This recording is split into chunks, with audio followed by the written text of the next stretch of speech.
Bon, Shiver SC. Alors, Shiver SC, c'est une belle histoire. La Simple Chrome, donc la simpleté. Ouais, mais entre-temps, tu as raté un épisode. Mais la rack. Ah oui.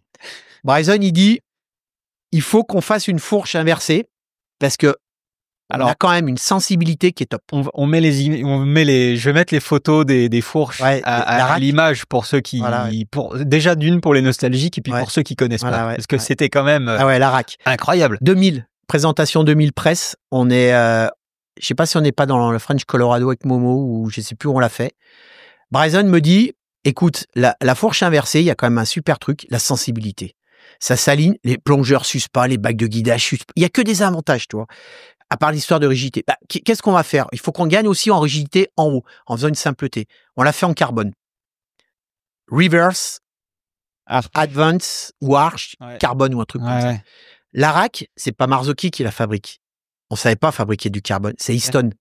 Bien sûr. Ah oui, c'est pour ça qu'il y a le petit... Elles sont toutes logotées Easton. Ah ouais. Projet de la rack, on fait les dessins, crac, on met les cartouches de Z1. Le reste, on fait des drop-out vachement balèze parce qu'on met des drop-out rallongés avec 2 vis de chaque côté pour augmenter la prise de serrage des drop-out sur l'axe et on balance la rack. Et on va voir Easton, qui était un fabricant de battes de baseball carbone, de cintres, enfin, super fabricant. Crosse de hockey. Fabricant de carbone.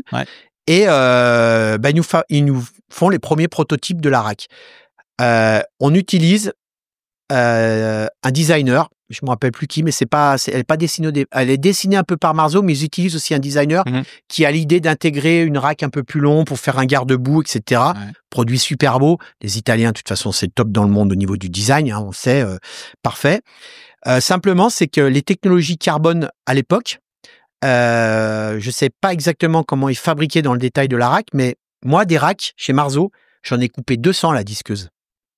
Parce qu'en fait, le problème de la rack, c'est que tu peux pas faire glisser des plongeurs sur des bagues de guidage. Enfin, tu fais glisser des plongeurs sur des bagues de guidage, mais ces bagues de guidage, faut les mettre dans la rack. Tu fais pas glisser les plongeurs, ce que je voulais dire, sur du carbone.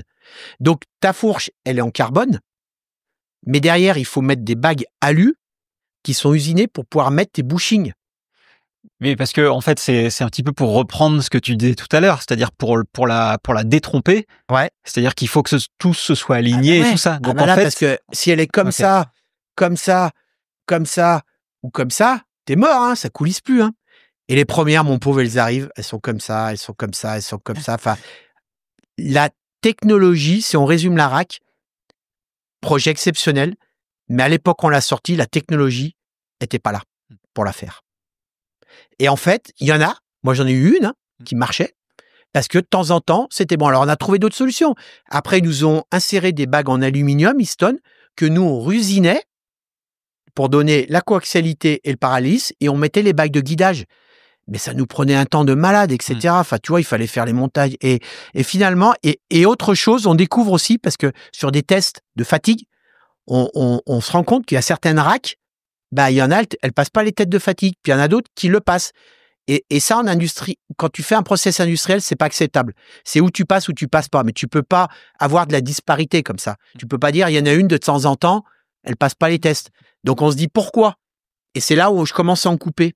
Et on se rend compte que on a ce qu'on appelle des rotassures. Des rotassures, c'est des bulles d'air. Quand tu travailles dans l'industrie, quand tu moules, on n'appelle pas ça une bulle d'air, on appelle ça une rotassure. Pas ma voix qui l'a inventé, c'est le terme technique.